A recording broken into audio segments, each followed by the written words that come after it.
Hello everyone, देखिए अब next topic करते हैं example of motion of centre of mass. देखो motion of centre of mass में मैंने आपको पहले बताया था जब हमने ड्राइव किया था velocity of centre of mass और acceleration of centre of mass, वो इसी के ही टॉपिक है। ठीक है, अब इससे पहले हमने जो टॉपिक किया है वो क्या किया था, कंजर्वेशन ऑफ लीनियर मोमेंटम। ठीक है, वहाँ से आपको ये पता चला था कि मोमेंटम क्या है, कांस्टेंट होता है। अगर एक्सटर्नल फोर्सेस जीरो हैं तो वहाँ पर मोमेंटम क्या होता है, हमारा कांस्टेंट होता है, टोटल सिस्टम का वो कांस्टेंट होता है। और वहाँ से हमने एक बात और पता चली थी, ये होता है हमारा m और ये VCM क्या होगा हमारा वेलोसिटी ऑफ सेंटर ऑफ मास, क्योंकि ये टोटल सिस्टम का मोमेंटम है। तो ऑब्वियस ही बात है, पूरे सिस्टम का मोमेंटम है तो मोमेंटम मास इंटू वेलोसिटी होती है, पूरे सिस्टम का मोमेंटम है तो वेलोसिटी क्या होगी उसकी पूरे सिस्टम की, जिसको हम किस में कंसीडर करते हैं, सेंटर ऑफ मास की वेलोसिटी से। ठीक है, तो इसमें भी हमें ये पता चला था कि कांस्टेंट लिखेंगे इसको तो VCM हमारा कांस्टेंट होता है। तो यहाँ से एक कहानी क्या पता चली थी वहाँ हमें कि अगर मोमेंटम कांस्टेंट है यानी कि एक्सटर्नल फोर्सेस जीरो है, मोमेंटम कांस्टेंट है, तो वेलोसिटी भी क्या रहती है, सेंटर ऑफ मास की कांस्टेंट रहती है। इसका मतलब क्या है कि अगर इनिशियली वो रेस्ट पे है, सेंटर ऑफ मास रेस्ट पे है, तो आगे भी वो किस पे रहेगा, रेस्ट पे ही रहेगा। और अगर किसी पर्टिकुलर वेलोसिटी से चल रहा है तो वो उसी वेलोसिटी में चलता रहेगा। क्या इतनी बात क्लियर है या नहीं है बताओ। तो वेलोसिटी कांस्टेंट होती है जब हमारे एक्सटर्नल फोर्सेस जीरो हैं। तो इसी के ऊपर कुछ एग्जांपल्स हैं मोशन ऑफ सेंटर ऑफ मास के लिए। तो देखो जो सबसे पहला आता है वो आता है DK of radio active nucleus. अब रेडियो एक्टिव न्यूक्लियस और ये डीके, ये सब बातें आप क्लास 12 में भी करेंगे। अभी जो यहाँ छोटी सी बात आपको समझनी है कि एक आपके पास न्यूक्लियस है रेडियम का। ठीक है, वो जो रेडियम का न्यूक्लियस है इसका सेंटर ऑफ मास यहाँ पर होगा और ये मूव कर रहा है। अभी क्या कर रहा है, ये मूव कर रहा है, तो ऑब्वियस बात है इसका सेंटर ऑफ मास भी यहाँ पर मूव कर रहा है ये। और यहाँ पर आगे क्या हुआ, इसमें डीके हुआ। डीके मतलब क्या होता है, डिसइंटीग्रेट हुआ, टूटा ये किसमें, हीलियम में। और इसको क्या बोलते हैं हम, रेडॉन बोलते हैं। क्या बोलते हैं हम इसको, रेडॉन। यहाँ पर हमने लिखा भी हुआ है इसका, देखो ये रहा रेडॉन, RADON। ठीक है, दो पार्ट में टूटा ये, हीलियम में और रेडॉन में। ठीक है, ये हीलियम क्या है हमारा, अल्फा पार्टिकल बोलते हैं हम इसमें हीलियम को, और ये हमारा रेडॉन है। क्लियर है इतनी बात, बताओ। अब इसमें क्या हुआ कि अगर इसमें पहले सेंटर ऑफ मास चल रहा था इस स्ट्रेट लाइन में किसी वेलोसिटी से, तो अब जब ये टूट गया उसके बाद भी इन दोनों का जो अब सेंटर ऑफ मास है वो भी कहाँ होगा, इसी स्ट्रेट लाइन में चलता रहेगा। यानी कि जब ये टूटा यहाँ पर तो ये मतलब हम इस तरीके से बोलेंगे कि ये हीलियम और ये रेडॉन ये ऐसे एंगल पे जाएंगे कि इनका सेंटर ऑफ मास इसी लाइन पे बना रहे। जैसे आपको पता है ये हीलियम हल्का होता है और ये वाला जो होता है थोड़ा हैवी होता है, रेडॉन। ठीक है, तो यानी कि सेंटर ऑफ मास हैवी के पास रहेगा, तो ये देखो इसका एंगल कम बना जो ये टूटा, और इसका एंगल ज़्यादा बना, ये थोड़ा दूर हो गया। ठीक है, तो देखो सेंटर ऑफ मास जो बन रहा है इन दोनों का, अगर हम लाइन ज्वाइन करें तो वो रेडॉन के पास बन रहा है, लेकिन सेंटर ऑफ मास है वही अभी भी जो पहले जब वो टूटा नहीं था ये रेडियम, जब सेंटर ऑफ मास इस स्ट्रेट लाइन पे चल रहा था, अब भी टूटने के बाद भी इन दोनों का सेंटर ऑफ मास भी उसी लाइन पे चल रहा है। तो इसका मतलब ये क्या है कि एक्सटर्नल फोर्सेस तो नहीं थी, ये टूटा भी क्यों था, इंटरनल फोर्सेस की वजह से। इंटरनली इसमें क्या हुआ है, जो है रेडियो एक्टिव डीके हुआ, जिसमें ये दो पार्ट में टूटा, हीलियम में और रेडॉन में।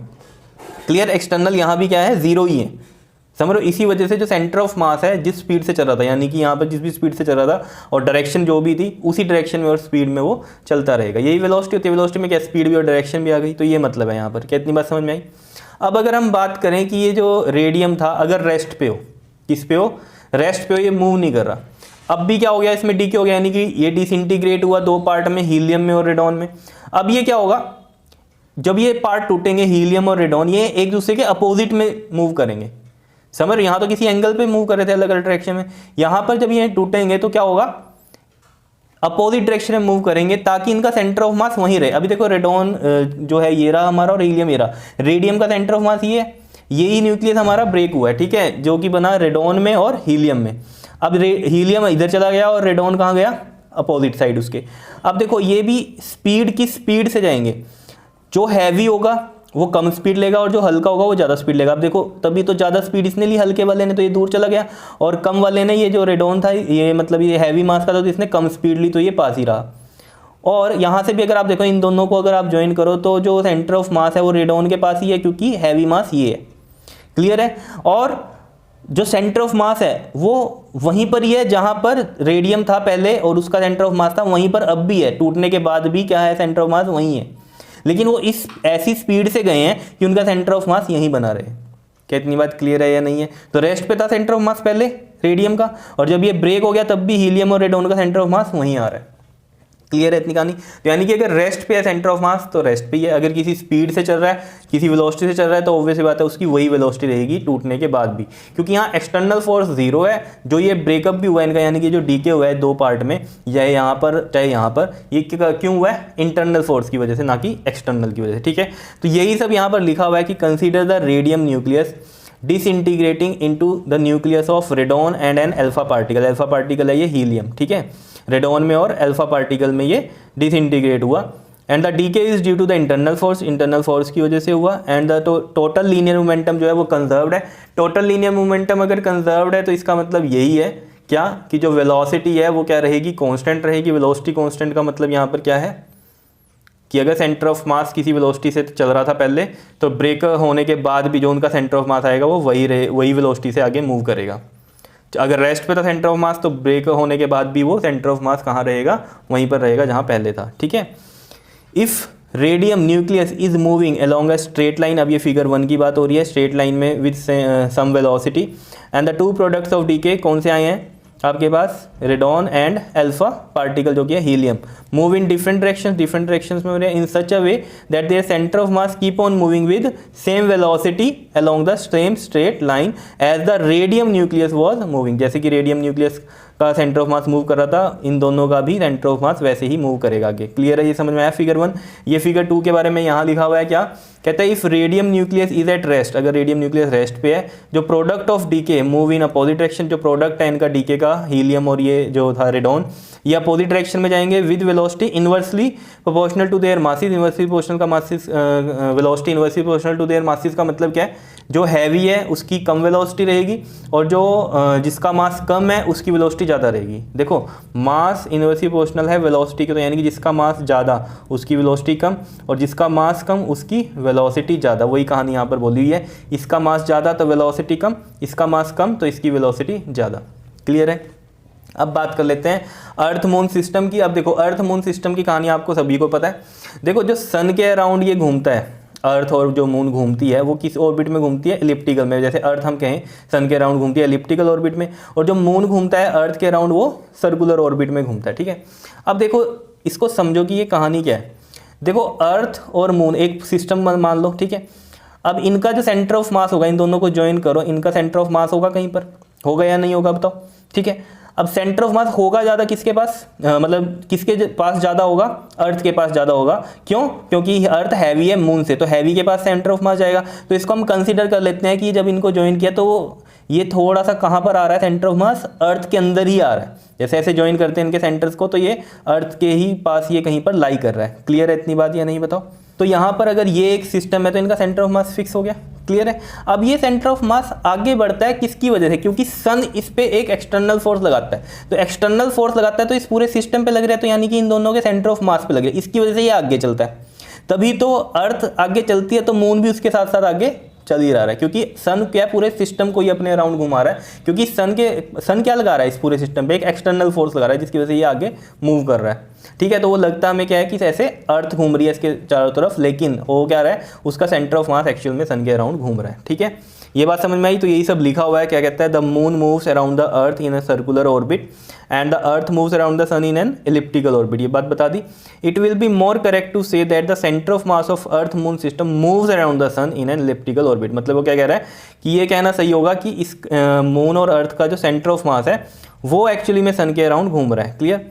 Around the sun in elliptical orbit, not the earth and moon themselves. ठीक है, ना कि अर्थ और मून। समझ रहे? उनका सेंटर ऑफ मास घूम रहा है, तो ऑब्वियस ही बात है एक्सटर्नल फोर्स लग रही है सन की वजह से, तो वो आगे मूव कर रहा है, तो यानी कि अर्थ और मून भी आगे जाएंगे। ठीक है, here the mutual forces of gravitation between the earth and moon are internal forces. Obvious आते हैं इन दोनों की क्या है? इंटरनल फोर्सेज हैं। अगर एक पूरे सिस्टम की हम बात कर रहे हैं इसकी, while the sun attraction of both earth and moon are external forces acting on the center of mass of earth and moon system। और जो सन अट्रैक्ट कर रहा है इनको, वो किस में? एक्सटर्नल फोर्स है एक तरह की, जो कि सेंटर ऑफ मास पे लग रही है अर्थ और मून के सिस्टम पर। क्लियर है इतनी बात? बताओ, समझ में आई बात? अब बात करते हैं देखो बाइनरी स्टार्स की। बाइनरी स्टार्स क्या कहते हैं हम? बाइनरी मतलब क्या? Double stars. ठीक है, डबल बोलते हैं इसको हम, दो स्टार की बात हो रही है। तो बाइनरी स्टार कौन से होते हैं? Two stars bound to each other by gravitational force. दो स्टार हैं जो कि बाउंड है ग्रेविटेशनल फोर्स से, and orbiting around their common centre of mass are called the binary stars. मतलब क्या है? जैसे आप समझो ये इधर घूम रहा है और ये वाला इस तरफ, मतलब ये ऐसे घूम रहा है और ये वाला ऐसे। क्या इतनी बात क्लियर है या नहीं है बताओ। अब ये इक्वल मास के हैं तो इनका सेंटर ऑफ मास यहाँ है, ठीक है। तो ये दोनों क्या कर रहे हैं, अपने सेंटर ऑफ मास के अराउंड घूम रहे हैं, लेकिन हमेशा ये एक दूसरे के अपोजिट रहेंगे। मान लो ये S2 यहाँ आ गया अगर, तो S1 यहाँ होगा उस टाइम पे। क्लियर है, ये इस डायरेक्शन में होगा और ये इस डायरेक्शन में जा रहा होगा। समझ पा रहे हो, क्लियर है। तो ये होता है बाइनरी स्टार्स, ठीक है। अब ये तो था सिंपल वाला जिसमें सेंटर ऑफ मास है रेस्ट पे। अब अगर यही पूरा सिस्टम जो है आगे भी चलना शुरू हो जाए, तो मतलब क्या, सेंटर ऑफ मास भी इनका चलेगा आगे, ठीक है। उसके लिए ये बनाया हुआ है। अब इसको देख के डर जाते हैं बच्चे कि ये क्या बना हुआ है। अब ये घूम तो ऐसे ही रहे हैं, गोल गोल ही घूम रहे हैं। जैसे देखो, इसको ऐसे समझेंगे हम, देखो इससे समझो, जैसे ये S1 है हमारा, ये वाला, ये S1 हो गया और ये S2 हो गया, ठीक है। S1 ऐसे जा रहा है और S2 ऐसे जा रहा है। ये ऐसे ऐसे ऐसे ऐसे ये ऐसे ऐसे घूम रहे हैं, ठीक है। अब ये ऐसे ऐसे घूम रहे हैं जब, अब घूमते घूमते ये क्या हो गए, ऐसे आगे भी बढ़ने शुरू हो गए, ऐसे ये आगे भी बढ़ने शुरू हो गए। अब मैं ऐसे तो घुमा नहीं सकता ना इधर से इसको, ठीक है। ऐसे ये ऐसे करके, अब देखो यहाँ से समझना, ऐसे ये ऐसे करते हुए ये आगे मूव हो रहे हैं, तो यानी कि इनका सेंटर ऑफ मास भी आगे मूव हो रहा है। तो वही पाथ यहाँ पर बनाया है। जैसे मान लो ये वाला S2 है, अगर हम यहाँ से देखें, ये S2 वाला ये है, ये ऐसे जा रहा है, ये हुआ इसका, ये हुआ, तो ये डायरेक्शन बन रही है। अब ये ऐसे जा रहा है, ठीक है। ये यहाँ आया होगा, ठीक, अगर हम शुरू में देखें तो यहाँ आया होगा ये S2, ठीक है। और फिर ये ऐसे ऐसे ऐसे करता हुआ यहाँ पर ये रहा S2, ऐसे जा रहा है, ये डायरेक्शन में जा रहा है, ठीक है। और S1 देखो, S1 भी ऐसे आया, ठीक है, यहाँ आया S1, ठीक है। S1 ये घूम रहा है इस तरीके से, फिर ये यहाँ आया S1, और फिर ये यहाँ S1 यहाँ आया, फिर ये ऐसे गया। अब यहाँ थोड़ा सा वो बन रहा है, और इसी के ये पोजीशन में क्या आया होगा हमारा, ये वाला S2। क्लियर है इतनी बात, बताओ। अब देखो इसमें आपको समझना क्या है, इसमें जैसे ये S2 रहा हमारा, ठीक है। तो S2 यहाँ आया होगा, ठीक है, और S1 यहाँ आया होगा, इस तरीके से ऐसे समझो। समझ पा रहे हो बात को, ठीक है। यहाँ की बजाय यहाँ मान लो इसको S2 को, ये वाली डायरेक्शन में, और ये S1, मतलब क्या, ये भी एक दूसरे के अपोजिट ही रहेंगे। अगर यहाँ S2 आया तो यहाँ S1 है, यहाँ S2 आया तो यहाँ पर इसके अपोजिट में S1 आएगा। तो ये कहानी में कॉम्प्लिकेशन कुछ नहीं आई। देखो अगर आप ध्यान से देखो, ये चले यहाँ से, ठीक है, ये वाला मान लो हमारा S2 है और ये वाला S1 है। तो देखो ये ऐसे चला, ये ऐसे, ये इधर चल रहा है, ये घूम रहे हैं इसके, और ये एक दूसरे के अपोजिट, ये यहाँ आ गया और ये यहाँ आ गया, ठीक है। अब फिर ये घूम रहे हैं, लेकिन ये आगे चल रहे हैं घूमते हुए, यहाँ आ गए हैं, दिख पा रहे हैं, ये देखो यहाँ से समझो इसको, ये रहा, ये S2 है। अब ये गोल गोल ही घूम रहे हैं वैसे तो, ये देखो ये ऐसे ऐसे, और ये यहाँ आया, यहाँ, ठीक है। अब ये आगे जा रहा है, तो ये इधर आ गया, और ये ऐसे इसके, मतलब क्या हो रहा है, इस चीज़ को समझो। जब ये वाला S1 और ये S2 यहाँ है, जब ये यहाँ आया S2, तो S1 यहाँ चला जाएगा, S1 यहाँ चला जाएगा, समझ रहे हो। जब ये वाला S2 यहाँ आया तो ये वाला S1 यहाँ चला जाएगा। बस हो कुछ नहीं रहा है, अगर यहाँ से समझो आप, ये S1 ये S2 है, अगर ये ऐसे ऐसे घूम रहे हैं, ऐसे ऐसे घूम रहे हैं ये, ठीक है। अब ऐसे ऐसे घूमते हुए ये आगे जा रहे हैं, ये वाला पाथ बना हुआ है, ये बस और कुछ नहीं है। जिसमें हम क्या कह रहे हैं कि सेंटर ऑफ मास अगर यहाँ रेस्ट पे है तो ये ऐसे घूम रहे हैं, रेस्ट पे ही है। और जब सेंटर ऑफ मास मूव कर रहा है, यानी कि ये भी मूव कर रहे हैं, तो ऑब्वियसली बात है उनका सेंटर ऑफ मास भी एक स्ट्रेट लाइन में मूव कर रहा है। समझ में आई बात, बताओ। यही सब बातें यहाँ लिख रखी हैं कि two stars bound to each other by gravitational force and orbiting around their common centre of mass are called the binary stars, ठीक है। अब दो इसमें केस हो सकते हैं कि ग्रेविटेशन फोर्स से तो अट्रैक्ट हैं और किसके अराउंड घूम रहे हैं, सेंटर ऑफ मास के। या तो सेंटर ऑफ मास रेस्ट पे हो या फिर मूविंग हो। तो रेस्ट वाली भी बता दी मैंने, मूविंग वाली भी बता दी। तो figure 1 shows the binary stars S1 and S2 of the equal mass moving in a circular orbit around their common centre of मास, ठीक है। कॉमन सेंटर ऑफ मास के अराउंड घूम रहे हैं, विच इज एट रेस्ट। उसके बाद क्या बात कर रहे हैं हम, when no external force act on the system, दूसरे फिगर की बात हो रही है। The centre of mass of the double stars moves like a free particle, कोई एक्सटर्नल फोर्स नहीं है, तो उसमें क्या हो रहा है, act on the system, the centre of mass of the double star moves like a free particle. The orbit of two stars are complicated, ये जो कॉम्प्लिकेटेड दिखाया हुआ है shown in figure 2, but there are just combination of two motion. एक तो क्या है कि यूनिफॉर्म मोशन हो रहा है सेंटर ऑफ मास का स्ट्रेट लाइन में, ठीक है।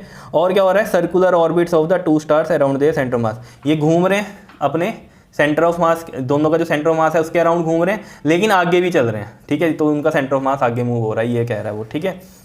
और क्या कह रहा है, जो मैंने आपको बताई थी बात कि ये दोनों हमेशा अपोजिट उसमें रहेंगे। तो two stars always remain on the opposite side of the CM, तो अपोजिट साइड ही रहेंगे। अगर यहाँ पर भी देख लो ये अपोजिट ही रहेंगे, यहाँ पर ये S2 है अगर, तो ये S1 है, ये S1 है तो ये वाला हमारा इसके अपोजिट में ये क्या होगा, यहाँ S2 होगा, समझ रहे हो, इस डायरेक्शन में ये अगर S2 है तो ये वाला S1 इधर होगा।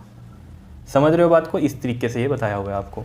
नेक्स्ट बात करते हैं हम फायर क्रैकर्स की। देखो फायर क्रैकर्स में क्या होता है, देखो जैसे मान लो ये XYZ है, ठीक है। सिंपली हम फायर क्रैकर की इनिशियली बात कर रहे हैं कि वो पैराबोलिक पाथ फॉलो कर रहा है, ठीक है। पैराबोलिक पाथ जब फॉलो कर रहा है तो यहाँ आके क्या हुआ, इसमें एक्सप्लोजन हुआ। एक्सप्लोजन में क्या हुआ, जो इसके पार्ट होंगे, फ्रेगमेंट जिसको हम बोलते हैं, इसके पार्ट जिसमें टूटा है, ठीक है, वो अलग अलग सब क्या हो रहे होंगे, एक पाथ बना रहे होंगे अपना पैराबोलिक अलग अलग, ठीक है। जैसे ये 5-6 पार्ट में टूटा, इसने अलग पैराबोलिक बनाया, इसने अलग, इसने अलग, इसने अलग। तो इन सब का अब जो ये टूटे हैं, इन्होंने जो पैराबोलिक पाथ बनाया, इनका जो सेंटर ऑफ मास होगा, वो वही पाथ फॉलो करेगा जो कि बिना एक्सप्लोजन के पहले centre of mass path follow कर रहा था। अब एक्सप्लोजन के मास बाद इन सब का जो सेंटर ऑफ मास होगा वो भी कौन सा पाथ फॉलो करेगा, यही पाथ फॉलो करेगा जो पहले फॉलो कर रहा था। क्या इतनी बात क्लियर है? तो यही बात है। देखो ये सब कहानियाँ इसीलिए हैं क्योंकि ये जो क्रैकर था ये भी एक्सप्लोजन क्यों हुआ इसमें, इंटरनल की वजह से, ना कि एक्सटर्नल किसी ने इसको फोड़ा है, ठीक है। इंटरनली ब्लास्ट हुआ है, उसकी वजह से हम बात करते हैं ये कि जो सेंटर ऑफ मास है वो उसी स्पीड से, उसी वेलोसिटी से जाएगा। वेलोसिटी मतलब वही डायरेक्शन से जाएगा जिस डायरेक्शन से वो पहले जा रहा था। क्यों? क्योंकि एक्सटर्नल फोर्सेस जीरो है, मोमेंटम कंजर्व्ड है, तो उनकी वेलोसिटी भी क्या रहेगी, कांस्टेंट रहेगी। क्लियर है? तो initially a fire cracker move along a parabolic path, it explode in the flight, हवा में एक्सप्लोड हुआ। Each fragment will follow it's on parabolic path, सबने अपना अपना एक अलग पैराबोलिक पाथ ये देखो दिखाया हुआ है, बनाया हुआ है। The explosion is caused by internal forces only, so momentum is conserved, यानी कि वेलोसिटी क्या है, कांस्टेंट है, क्योंकि मोमेंटम कांस्टेंट है। So the centre of mass of all the fragment will continue to move along the same parabolic path. ये देखो अब ये मेन है, कहता है so the centre of mass of all the fragment will continue to move along the same parabolic path of the cracker as before the explosion. मतलब क्या कह रहा है, सेंटर ऑफ मास जो है ऑल द फ्रेगमेंट का वो कंटिन्यू मूव करेगा उसी सेम पैराबोलिक पाथ में जो कि क्रैकर का पहले था एक्सप्लोजन के। यही कहानी है, बताओ समझ में आया? तो ये था मोशन ऑफ सेंटर ऑफ मास के कुछ एग्जाम्पल जो मैंने आपको यहाँ पर बता दिए हैं, ठीक है। 4 एग्जाम्पल दिए हमने यहाँ पर, ठीक, और ये सब मैंने यहाँ पर लिखा हुआ है। तो देखो अगर आपको समझ में आ गया तो पेपर में आप खुद से लिख सकते हो, कोई रटने की जरूरत नहीं है इसको। क्लियर है इतनी बात? बताओ कर लोगे? Okay, thank you.